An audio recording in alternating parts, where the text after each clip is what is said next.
E rrallë, ball për ball me vrasjen e fëmijëve të tij, babai merr vendimin që shokoj publikun. Një moment i rrallë dhe thellësisht prekës është dokumentuar nga emisioni investigativ Seven News Spotlight, i cili ka hyrë brenda një prej burgjeve të sigurisë maksimale në Australi për të realizuar një përballje që ka tronditur opinionin publik.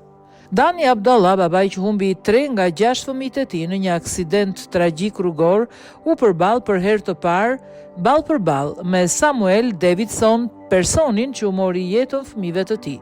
Ngjarja e rëndë ndodhi në vitin 2020 kur Davidson, në ndikimin e alkoolit dhe drogës dhe duke drejtuar automjetin në mënyrë të pakujdesshme, u ngjit me makinë në trotuar në zonën Oatland. Si pasojë u vran 4 fëmijë, mes tyre 3 fëmijët e familjes Abdallah: Anthony, 13 vjeç, Angelina, 12 vjeç dhe Siena, 8 vjeç, si dhe kushërira e tyre 11 vjeçare Veronika. 3 fëmijë të tjerë mbetën të plagosur.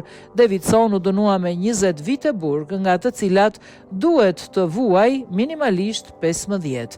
Reagimi i prindërve kishte prekur mbar Australinë pasi ata deklaruan publikisht se e falin autorin e ngjarjes, një qëndrim që u cilësua nga shumë kush si i jashtëzakonshëm 5 vite pas tragjedisë.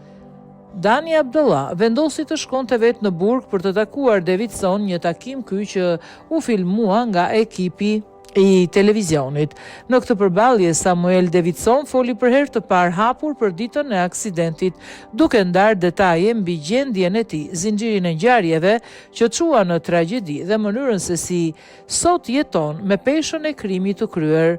Gazetari Michael Usher, i cili ka ndjekur çështjen prej 8 vitesh, e përshkroi përvojën brenda burgut si tronditse dhe të vështirë për t'u përshkruar, duke theksuar se momentet e regjistruara ishin jashtë çdo pritshmërie.